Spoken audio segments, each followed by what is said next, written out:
And then she ran off with a musketeer, alone and ruined. I felt I had nothing to live for. So I tried to hang myself, but Monsieur de Bergerac came in and cut me down. Then he offered me this position as his cousin's steward.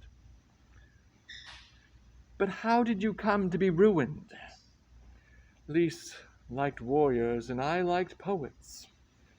Mars ate everything that Apollo left. At that rate, it didn't take long. Roxanne, are you ready? We're late. I'm just putting on my cloak. That's where we're going, to Clomir's. She holds regular discussion meetings in her house. A discourse on the tender passion will be read today. The tender passion? Yes, that's right. Roxanne, hurry or we'll miss the discourse on the tender passion. I'm coming. La la la la. Is someone coming to play for us? Those are 30-second notes, you fool. Ah, so you know about 30-second notes, sir. I'm a musician, like all of Gassendi's disciples. La la. Let me do it. La la la la. Ah, it's you. I've come to salute your lilies and pay my respects to your roses. I'm coming down. Where did these two virtuosi come from?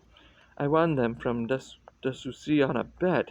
We were arguing about a point of grammar when suddenly he pointed to these lute-playing louts who always accompany him wherever he goes and said to me, I'll bet you a day of music. He lost, and therefore ordered them to follow me and bear harmonious witness to everything I do until tomorrow. It was charming at first, but it has already begun to pall. Go and serenade Montfleury and tell them I sent you. I've come to ask Roxanne, as I do every day. Play a long time and off-key, whether her soulmate is still a model of perfection. Oh, he's so handsome and such a brilliant mind. I can't tell you how much I love him. You feel that Christian has a brilliant mind, even more brilliant than yours. I won't contest that. I don't believe there's anyone in the world who can match him in saying those sweet nothings that mean everything. Sometimes he seems distracted and his inspiration falters. Then all at once he says exquisite things to me. Really, just like a man. Because he's handsome. You think he has to be dull-witted? Does he speak well about matters of the heart? Not well. Superbly. And how does he write? Oh, even better than he speaks. Just listen to this. The more you take of my heart, the more I have. There. What do you think of that? Oh, and this. Since I need a heart with which to suffer, if you keep mine, send me yours. First he has too much heart, then not enough. He can't seem to make up his mind. Oh, you're exasperating. You only talk like that because you're jealous. What? Of the way he writes. Listen to this and tell me if you think anything could be more tender. Believe me when I say that my heart cries out to you, and that if kisses could be sent in writing, you would read this letter with your lips. Well, those lines are rather affected. And listen to this. You know all his letters by heart. Every one of them. That's quite flattering. He is a master of eloquence. Let's not exaggerate. A master. Very well then, a master. Monsieur de Guiche is coming. Go inside. It would be better for him not to find you here. It might put him on the scent. Yes, on the scent of my precious secret. He's in love with me, and he's powerful.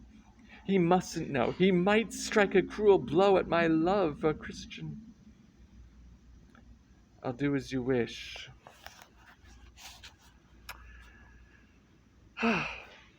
We were about to leave. I'll come to say goodbye. You're going away? Yes, to war.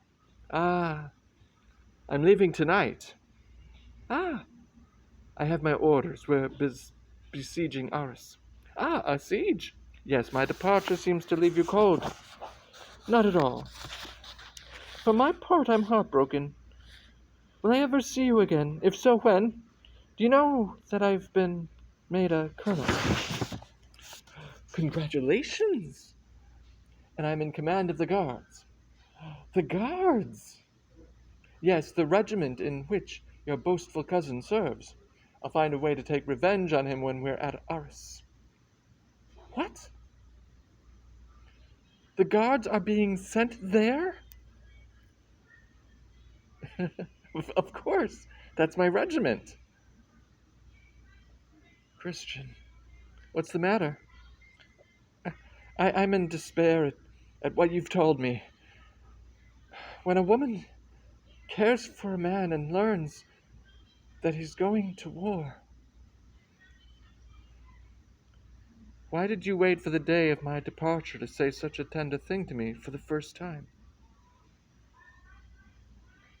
So you're going to take revenge on my cousin. Do you side with him?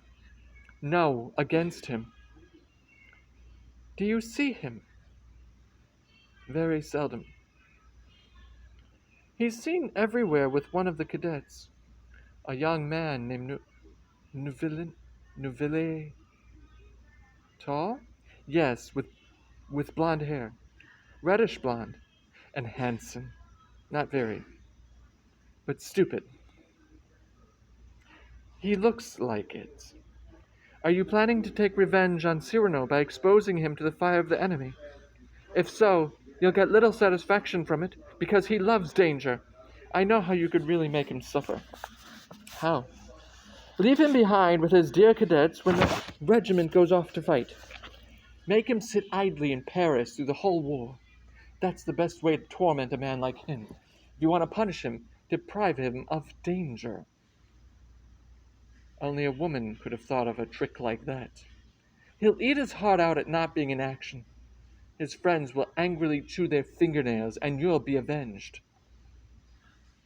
Then you do love me a little. I like to think that your sharing my rancor is a sign of love, Roxanne. It is. I have orders that will be delivered to each company without delay except for this one, addressed to the cadets. I'll keep it. Cyrano, we'll see how your warlike temperament takes to this. Tell me, Roxanne, do you sometimes play tricks on people yourself? Yes, sometimes. You drive me mad. I intended to leave tonight, but how can I part from you when you're just revealed such feelings to me? Listen, near here, on the Rue d'Orléans, there's a monastery founded by the syndic of the Capuchin, Father Athana. Laymen aren't allowed to enter it, but I'll see to it that the good monks make an exception in my case. Their sleeves are wide enough to let me hide in them. The Capuchins serve Cardinal Richelieu directly. Their awe of the uncle makes them fear the nephew. Everyone will believe I've left Paris. I'll then come to you masked. Let me delay my departure one day. But if it becomes known, your glory will be... Have no fear. But the siege of Arras... Never mind, let me do it.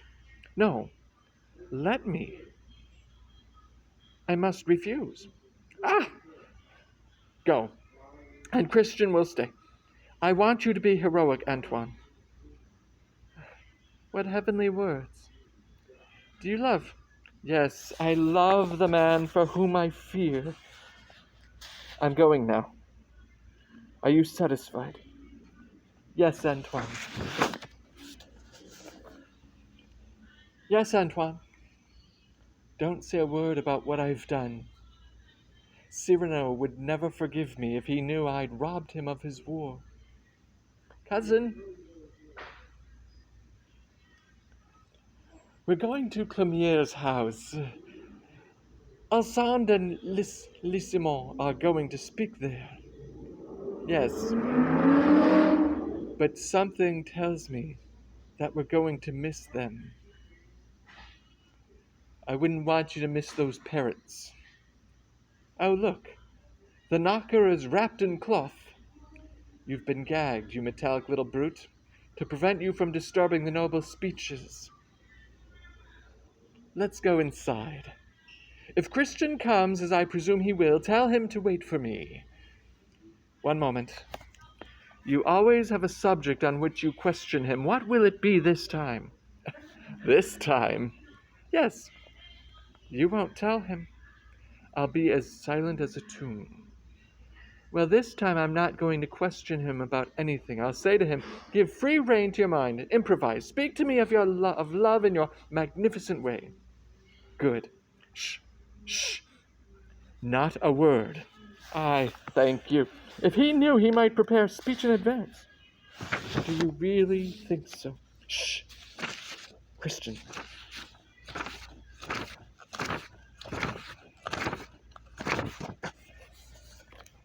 I know what we need to know. Prepare your memory. Here's a chance to cover yourself with glory. Why are you looking so unhappy? Come, there's no time to lose. We'll hurry to your house and I'll tell you. No. What? No, I'm not going to wait for Roxanne here. Have you lost your reason? Come with me. You must learn. No, I tell you, I'm tired of borrowing my letters and speeches, of always playing a part and trembling lest I forget my lines. It was necessary at the beginning, and I'm grateful to you for your help. But now that I feel she really loves me, I'm no longer afraid. I'm going to speak for myself. Do you believe that's a good idea?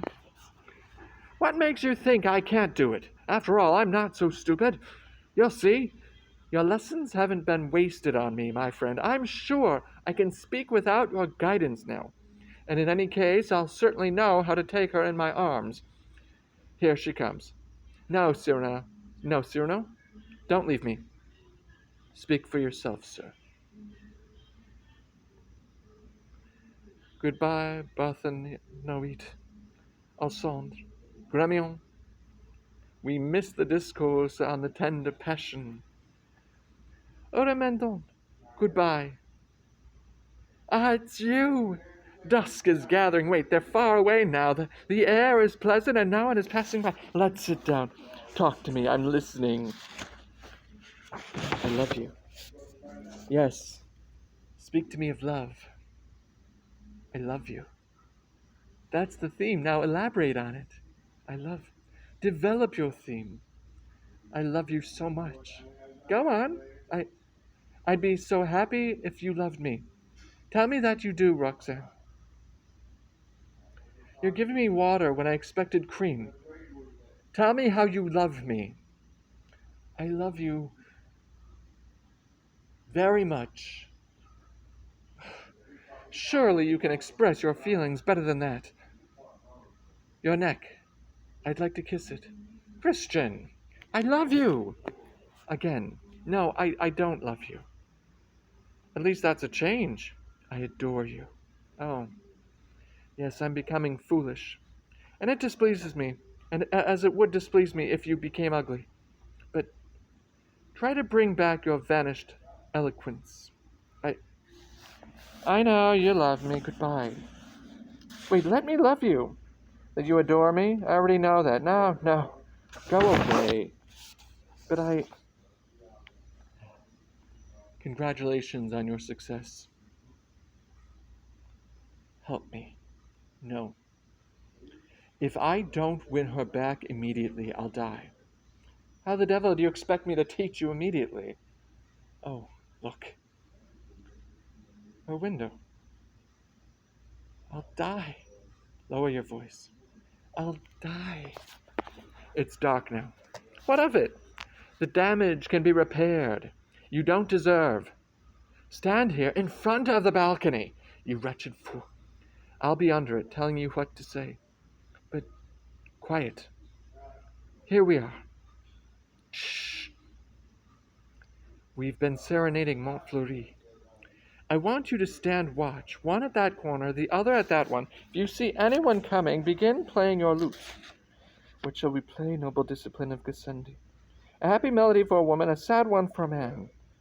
Call her. Roxanne! Just a moment. First, a few pebbles. Who's there? It's I. Who?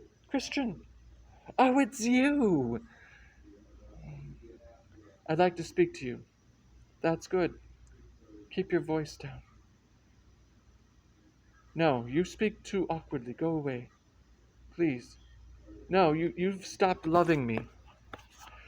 Impossible. I could no more stop loving you. Then I could stop the rising of the sun. Ah, that's better. My cruel love has never ceased to grow in my tormented soul since the day when it was born there. That's better. But since your love is cruel, you were foolish not to smother it at birth. I tried without success. It had the strength of Hercules from the first moment of its life. That's better. And so it strangled, without effort, the two serpents of pride and doubt. Very good, but why do you speak so haltingly? Has your imagination gone lame? Shh, this is becoming too difficult. Your words are hesitant tonight. Why? Because of the darkness, they must grope their way to your ears. My words have no such difficulty. They go straight to my heart, a goal too large to miss, whereas your ears are small, and your words travel swiftly because they fall, while mine must slowly climb. But they seem to be climbing better now. They finally become accustomed to that exercise.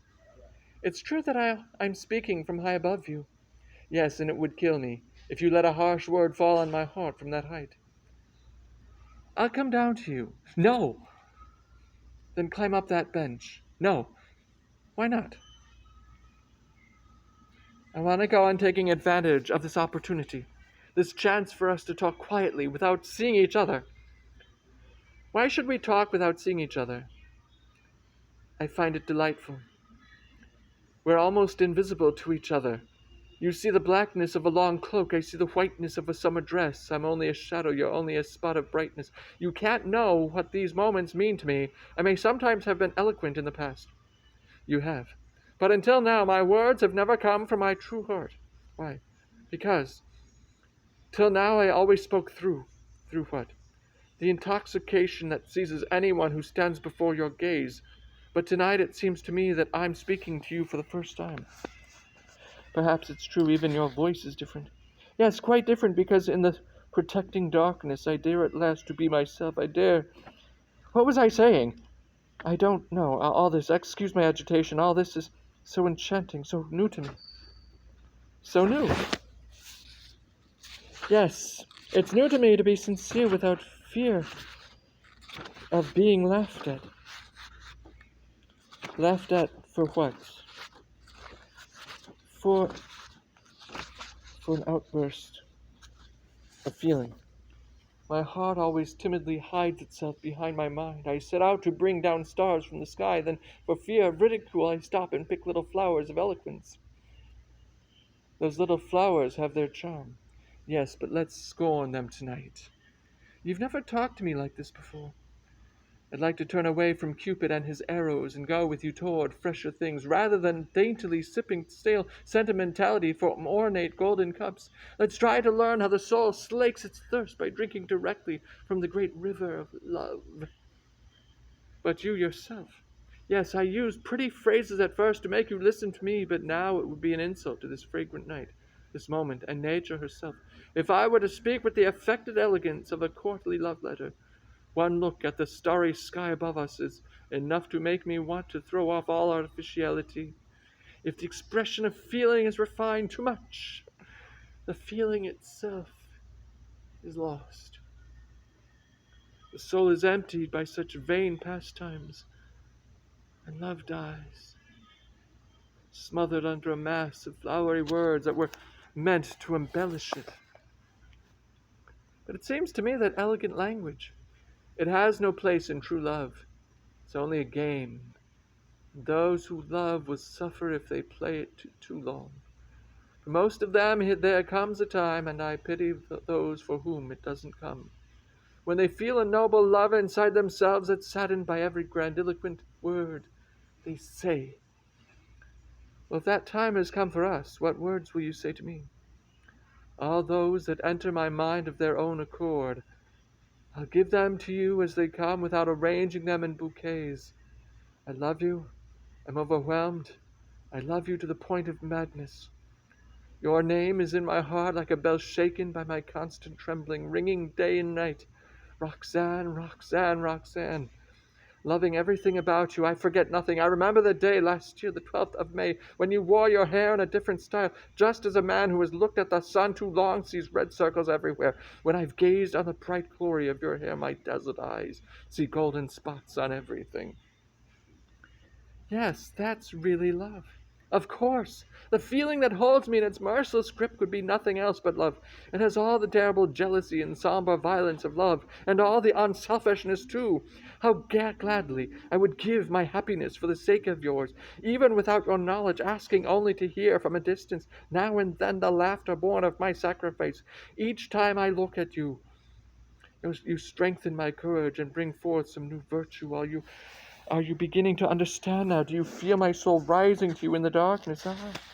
It's all too beautiful, too sweet this evening. I say all these things, and you listen to me, you listen to me. It's more than my poor heart can bear. Even in my most daring dreams, I never hoped for so much. I could die happily at this moment. It's because of my words that you are trembling, for you are trembling like one of leaves in the dark foliage above me. I felt the beloved tremor of your hand descending along the jasmine branches. Yes, I'm trembling, and I'm weeping, and I love you, and I'm yours. You've made me drunk with love. Then let death come. Now that I've aroused such feelings in you, I ask only one thing. A kiss. What? Oh, you ask. Yes, You're going too fast. She's in a willing mood. I must take advantage of it. Yes, I asked for a kiss, but I now realize that I was much too bold. You don't insist? Yes, I insist, but not insistently. I've offered you your modesty. Don't give me that kiss. Why do you say that? Quiet, Christian. What are you saying? I was scolding myself for having gone too far. I just said to myself, quiet, Christian. Wait, someone's coming. A sad tune and a happy one, both at the same time. What do they mean? Is it a man or a woman? It's a capuchin. What are you doing? Renewing Diogenes' search? I'm looking for the house of Madame. What a nuisance. Magdalene Robin. What does he want? It's that way, straight ahead. Thank you. I'll say all the prayers in my rosary for you. Good luck. May my best wishes go with you. You must get that kiss for me. No. Sooner or later. Yes, it's true. Sooner or later there will be an ecstatic moment when your mouths are drawn together because of your blonde mustache and her pink lips. I prefer to be because of... Are you still there? We were talking about a kiss. The word is so sweet.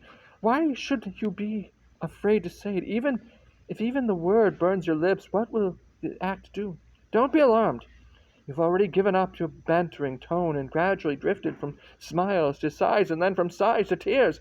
Let yourself drift a little further. You'll cross the distance from tears to a kiss in the time it takes for one quiver of joy. Stop. After all, what is a kiss? A vow made at closer range, a more precise promise, a confession that contains its own proof, a seal placed on a pact that has already been signed. It's a secret told to the mouth rather than to the ear, a fleeting moment filled with the hush of eternity, a communion that has the fragrance of a flower, a way of living by the beat of another heart and tasting another soul on one's lips. Stop. Kisses are so noble that the Queen of France once gave one to an English lord. But I don't see.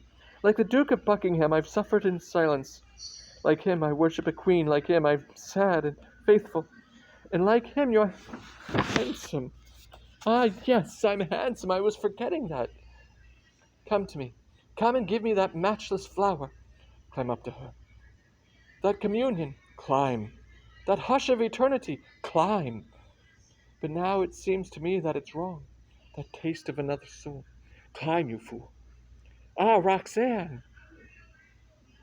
What a strange pang in my heart. I'm like Lazarus at the feast, a feast of love. I must content myself with very little, but I still have a few small crumbs. Yes, I feel something of that kiss in my heart, because Roxanne is kissing not only Christian's lips, but also the words I spoke to her. A sad tune and a happy one, the Capuchin. Roxanne! Who is it? It's I. I was passing by. Is Christian still here? Cyrano! Good evening, cousin. Good evening, cousin. I'm coming down. No, not again. This is Magdalene Robin's house. You said Robin before. You said Roland before. No, I said Robin. Robin. Who's this? I have a letter for you. A letter? It surely concerns some holy matter. It's from a worthy lord who...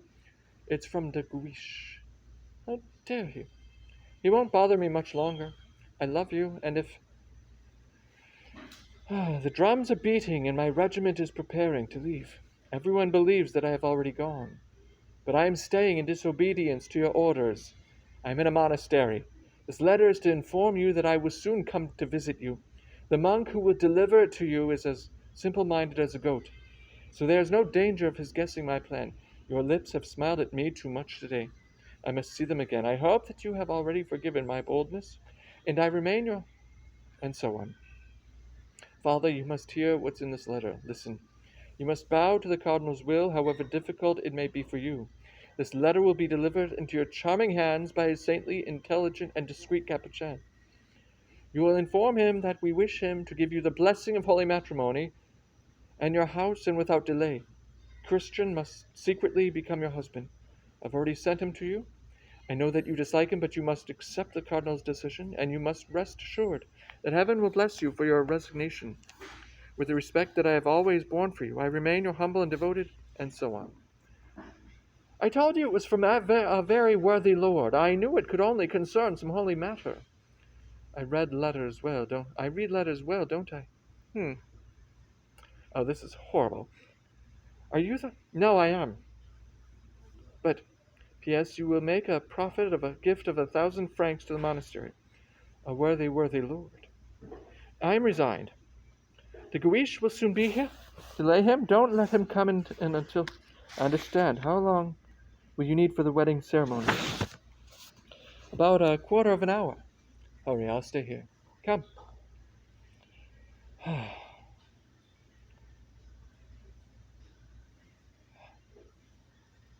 How can I make de Guiche waste a quarter of an hour? Up we go. I have my plan. Aha, a man is coming. No doubt of it this time. No, it's not too high. I'm going to trouble this peaceful atmosphere a little. What's happened to that cursed Capuchin? My voice. What if he recognizes it? There, I have unlocked my Gascon accent.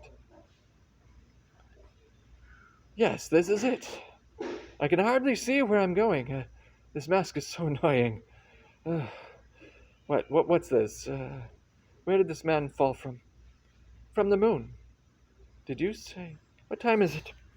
He's lost his reason. What time is it? What country is this? What day? What season? But I'm still dazed. Sir, I fell from the moon like a cannonball. Look, sir, I fell from the moon. Very well, then you fell from the moon. He may be a maniac. And I don't mean it metaphorically, but 100 years ago, or perhaps a minute ago, I have no idea how long my fall lasted. I was on that yellow sphere. Yes, of course, let me pass. Where am I? Be frank, don't hide anything from me. What is this place where I've just fallen like a meteorite? Enough of this. As I was falling, I was unable to choose my destination, and I don't know where I've landed. Has the weight of my posterior brought me back to Earth, or to another moon? Sir, Oh my God, I see I've fallen into a country where people have faces. What? Am I in Algiers? Are you a native? I'm wearing a mask. Then I'm in Venice or Genoa. A lady is expecting me. Ah, then I'm in Paris. This lunatic is rather amusing. You're smiling. Yes, but I still want you to let me pass. I've fallen back into Paris. Excuse me, I've just come by the latest whirlwind and I have ether all over me. Such a journey. My eyes are full of stardust. I still have a little planet fur on my spurs. A comet hair on my doublet. Sir, the great bear bit me as I passed. Look, you can see the tooth marks on my leg. Then, when I swerved to avoid Orion's sword, I fell into the scales. The pointer still marks my weight. If you were to squeeze my nose, sir, milk would spurt from it. Milk? From the Milky Way. Oh, stop this nonsense and let me... Not yet. I haven't finished my story. Would you believe if I told you that during my fall I discovered that Sirius wears a nightcap? The little bear is still too small to bite. When I went through the lyre, I broke one of its strings. But I intend to write a book about all that. When I publish it, I'll take the stars I brought back in my cloak at the risk of burning it and use them for asterisks. Sir, I've been very patient with you. Now, will you please? I understand. I'll be glad to oblige you. At last. You want me to tell you what the moon is like and whether anyone lives there? Isn't that right? No, I want to... Yes, of course. You want to know how I got to the moon. I did it by a method that I invented myself.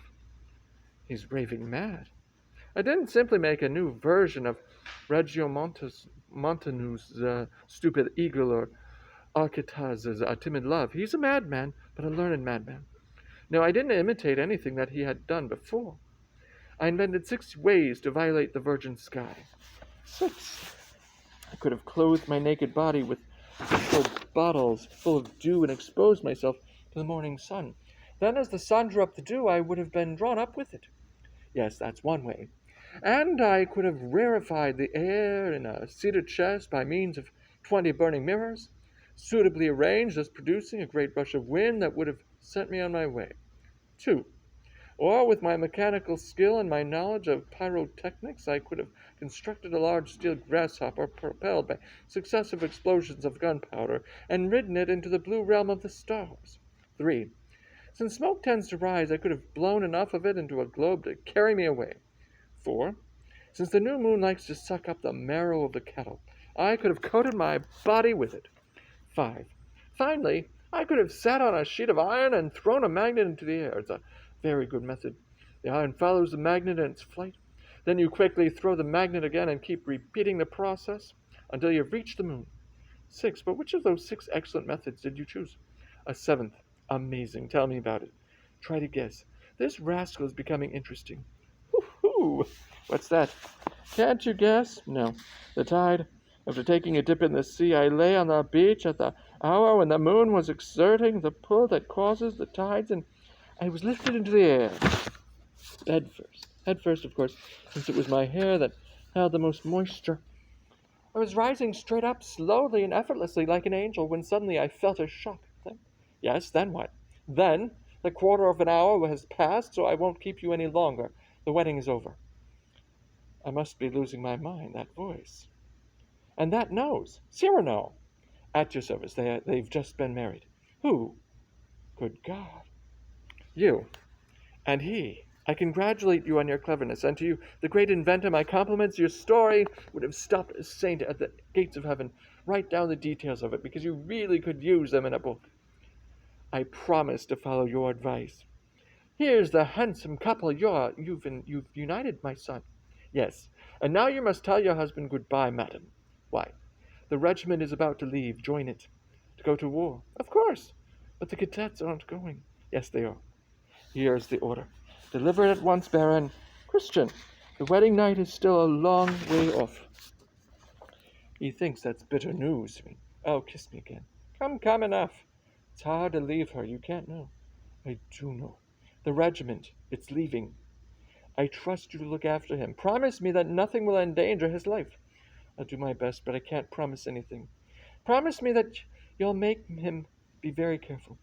I'll try, but promise me that he'll never be cold during that terrible siege. I'll do whatever I can, but promise me that he'll be faithful. Of course he will, but promise me that he'll write often. That's one thing I can promise you.